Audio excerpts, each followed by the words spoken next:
Hello! So a while ago, I made some guides for both beginners and lockerless players, which are kind of outdated, so I might make updated versions later down the line.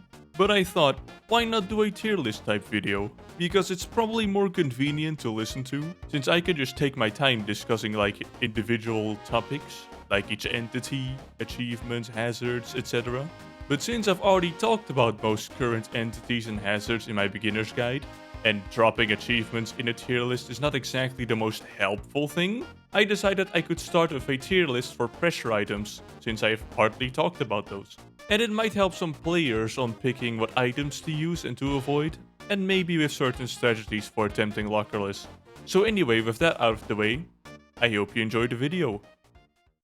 Alrighty, so how this tier list is gonna work is I'm gonna rate these items based on how useful they are, as well as other things like how useful they are specifically in lockerless, or how much they cost, how many times you can use them, and I'm gonna compare them with other items, and then we're gonna see where they end up.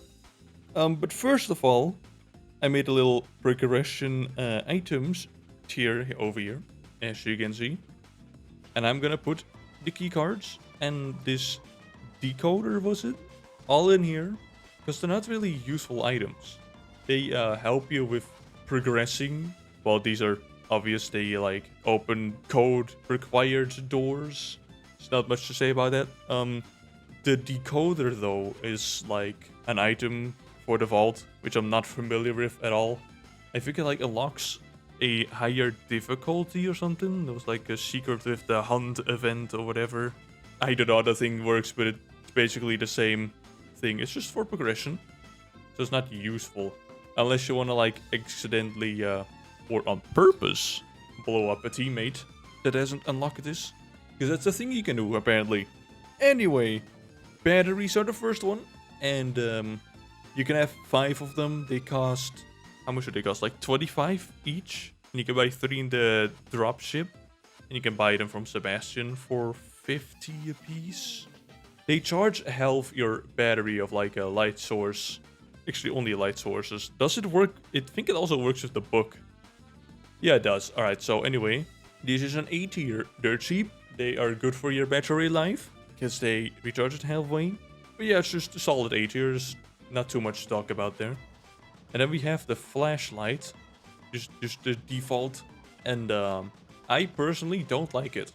It's probably a good item, or a great item for most people. Maybe like A tier or S tier because of its battery life, but I personally find it a B tier because I don't like dealing with squiddles. I don't want to risk looking at a squiddle and being slow in the brain and then getting attacked. For other people this is probably good because it has like a bright light, of course, so really useful, long battery. Just look away from the squiddle or just stop using it for a moment, but I don't do that. I just want to use my light source when I want to use it. So yeah, that's why it's B tier for me. And then we have a lantern. And I meme the hell out of this thing. F tier. It's a squirrel magnet. That's all. Hand cranked light. It's like dimmer than a flashlight, I think. Or it has like a shorter range of light. Or maybe both actually. Of course it has a lower battery life, but it recharges on its own. Or at least without batteries, you have to like manually hand crank it, hence the name. But I don't struggle with seeing in the dark that much. I don't need a bright light, and it has infinite battery life, practically. So it just goes above the normal flashlight, will put above the batteries at an A tier. It still triggers squiddles, that's why it's not S tier. And then we have the flash beacon. My favorite light source goes straight to S tier. It lights up an entire room. It doesn't trigger squiddles. And even though it does it temporarily, a room is not going to shift. Once you've seen the entire layout, you know where to go at that point. One thing though is that with lower graphics, I've heard that the flash beacon doesn't work that great, if at all. So this could be different for you. But it works fantastic for me. Best light source in my opinion. And then there's the UV black light. Pretty dim, doesn't trigger squiddles, has a short-ish battery life, but that's not a problem for me. I run around with 5 batteries and I can keep recharging this thing through the entire run. Not an issue. Don't struggle with sight either, so it goes to S tier. Below the flash beacon. I love the flash beacon. Gummy light. Works really short. Trigger squiddles. Almost voice cracking over here. But infinite battery life. It goes below the hand cranked. I feel like. Could it be below battery? And maybe I'll change this later. I'll just put it above for now. Splorg light is identical to the gummy light, but the difference, it doesn't trigger squiddles. And I guess it also has a blue light, but anyway, go straight to S tier. Actually, I'll put it above the black light, because infinite battery. I just need to see the room a bit. I don't need it constantly on. It's not mandatory for me. It's better than the black light in my opinion. Grave light, I think, is like the gummy light, but it lasts longer than a gummy light. And it also has a brighter light source, if I get that correct. I've never used it before, I've just never obtained it. But based on that, definitely better than the gummy light. I think probably better than a hand cranked. I think they have like the same charge time. I read that before, if not like a little bit more. And since it's brighter, it recharges. It's better than a hand cranked. So it goes to a super high 8 here. And then the Necrobloxicon. It's basically a lantern, but it recharges itself. And it also has some cool colors. So I've put it at like C tier. However, I think there is a glitch where if you rapidly swap between colors, I have no idea if this is like outdated. I think it's all like an old video. But if you keep swapping colors, if that still works, it doesn't get squiddles to attack you. If that works, it is like A tier. It still gives me anxiety with squiddles, but it could be an A tier item. If that doesn't work anymore, I would put it at C tier. I'm just gonna put it at C tier just to be sure. I feel like something like that would be patched. If not, put it at A tier somewhere. Give it a nice spot here. I'll put it on C for now. And then we have the remotes. And they are not particularly useful. They can warn you when an entity spawns. But 1, you have light flickers. 2, you have death mode. So I guess it's only used for Pinky sometimes. But they can also do fake outs, where their warning has no meaning. So they're not reliable either. So instead of rating how useful they are and putting them straight to F tier, I'll rate them on how funny they are. And so I will put the red imaginary friend at C tier, because they keep yelling at me and they keep talking about my organs, and I do not like that. This blue guy, however, I think he's pretty chill, and so he goes to A tier. And I mean, he also talks about my organs, but he's chill about it. Yes. Alright, so medkit, 75 health, takes a little bit of time to use. It is probably S tier for most people. It's a good healing item. I'm gonna put it at A tier. Is that controversial? I don't really take much damage. Well, except for when I started again after months of playing. Get a little clumsy there. But overall, I think it's an A tier item for me. The healing is great, but I don't really need healing that often. Unless it's after the abomination encounter, then it is actually pretty good. So I guess just for that encounter, I will put it above a hand cranked. I wanna like just go to the crate, pick up this little needle over here, and just keep it while I heal with a medkit instead. So speaking of which, this item is expensive as hell, but it heals you fully. And it's also, I can speak, it gets quickly used. Stab yourself a little bit, and like a second in, you're healed to full HP. It's expensive, it's better than a medkit, statistically, but it's hard to get. And just because of the abomination encounter, it gets a higher tier, because you can get it for free that way. So, honestly, I'd say it's like equal to a medkit at that point. It's rare, it's expensive, but if you do get it on the abomination encounter, it's free. So I would just say it's the same as a medkit, but I'll just drop it here. Just the same.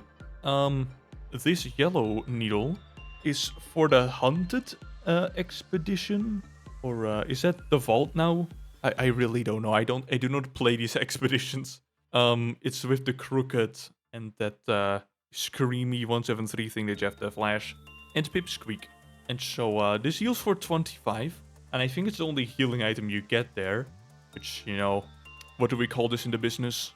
Supply and demand. Well, this is the only supply, so there's going to be high demand. 25 health, not bad. You'll probably take some damage in that mode. So I'd say it's like A or B tier. At least I take damage. I struggled with that mode, but only played it a few times. So I'll put it on a high B tier. And then Vault Dweller Chunk. Free passive regeneration. It's not easy to do because you just need good odds. You need a Vault Dweller to spawn in. You need a Angler to show up in time. So it's pretty situational to get. But passive regeneration for the entire run, unless you die. Don't die, try not to. It's an S tier. It's great. Don't really need healing much, but it makes my mistakes very forgivable. And so I'll put it here. And this is the party special. It's the same as a Vault Dweller chunk, but you have to gamble for it. Or you can buy it, I think. Wait, could you buy it in the graveyard or was that in the gambling room? I don't remember. Or maybe both? It's expensive as hell though. No, you can buy it in a regular game. It was like 25.50. You can also buy it in that skeleton room or whatever it was called. But it's expensive as hell.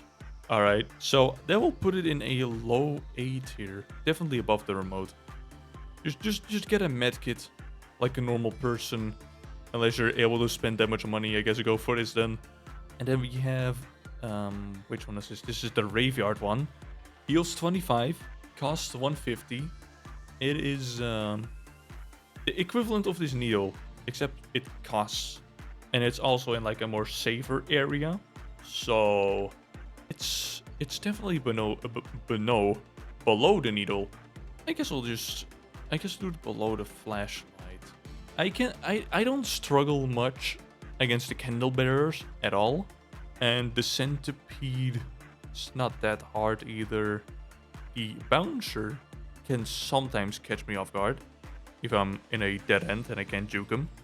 I guess I'll just up him a little bit. Slightly more fair. I'm sure I can get good at the graveyard. And then this item would actually be justified to stay here. Otherwise it would probably be a bit higher. Shield HP. This goes above your maximum 100 HP. It gives you an additional 25. And you can buy it again for a total of 50. But it is also expensive. It's 500 to buy this from the gambler. So it's not really worth it. If you're just handling your HP well, then all you need is a medkit. Way cheaper. So this goes lower. It might just be a C tier, honestly. Maybe even D tier, actually. It's so expensive. Just manage your HP with a medkit. Come on. Defibrillator. Top of everything. It revives. Unless you're playing alone, I guess, then it's an F tier. Just a waste of money. But if you're playing with people, S tier. It saves you a revive token. And you can die with it and then lose the item. But if you know that you're about to die, you can just simply drop the defibrillator. And then someone else can even use it on you to revive you. So it's fantastic. It was buggy before though. And made it unreliable, but I think that got fixed. So it's an S tier. If it's working at least, right? We can all agree on that? Good. Notebook. I need to pull this up real quick. Because there's like drop chances and whatnot. And I cannot memorize all of that. The notebook. You get 2 random items and 30 HP of healing if you answer the 3 math questions correctly. And it's a bit of a gamble. This is pretty good. This is awful. Medkit is nice, I suppose. These items are okay. They're a bit rare, which is not what I like. And I think this is a bit on the expensive-ish side. The healing isn't great, and the items are up to luck. I don't particularly like that. And also, if I'm stupid and get an answer wrong, then it's not gonna be that forgiving. So, I will put this, like, low C tier-ish. Maybe just a regular C tier. I'll put it here. Is that fair? We have Code Breacher. And these items, I specifically put them for last because they can make a great difference in Lockerless. Normally for casual gameplay, I would say Code Breachers are C tier. They just kind of pace up the game if you don't want to look for the card.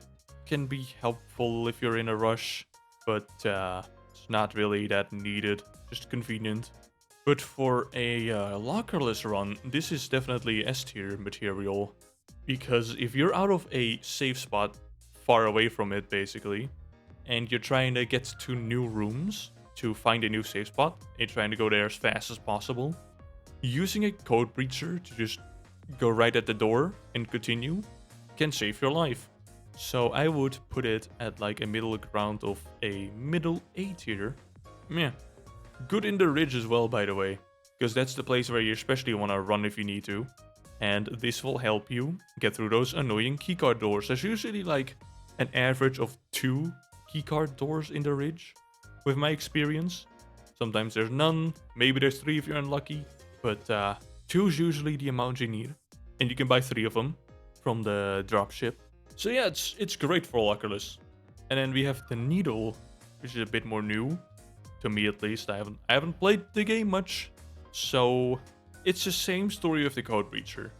If you're a little impatient, gonna get the places fast, it's great. It can also help you run to a locker if you need to last moment. It is great for Lockerless. You might be far away from a safe spot, or you're trying to rush through the doors while something has spawned in. And the sprint will be fantastic, getting you around places looking for safe spots, or going back to one if it's too far away. So that would make it an S tier. So we'll do the middle ground again. And I will put it like a high A tier. Sounds great. And then the last item, the Sebastian scanner. It doesn't scan for Sebastians. Figured you guys would need to know that. So anyway, you can scan for data. You can scan for batteries. You can scan for items. But probably the best use for Lockerless is you can scan for keycards. So normally, this thing has like a pretty low battery life. So it eats batteries like crazy. And I guess manually checking drawers in a casual run is not too hard. So for that, and how expensive it is, I would put it at like a high C tier. Maybe no, a high C tier would fit. For Lockerless, this is also an S tier item. It's all about the keycards basically, because this thing can find a keycard for you really fast. So if you're in the ridge and you don't have a Code Breacher, but you do have this thing, you can just do a little scan around the place, find the keycard and continue if you really need to. Because you're going to be in a hurry, and this thing will save you a lot of time if you're looking for the keycard. So as a middle ground, it's going to be a, I'm thinking a high B tier. Yeah, I think this is it. Would I change anything? No, not really. I think this is a good tier list. I think my opinion is better and great. No, I'm kidding. But yeah, this is what I think of the items. So, here's the result of the tier list. But yeah, this is the end of the video. I am probably gonna do an entities tier list at some point as well and leave it at that. But yeah, thank you for watching. Guys, put away the pitchforks. It's just a tier list.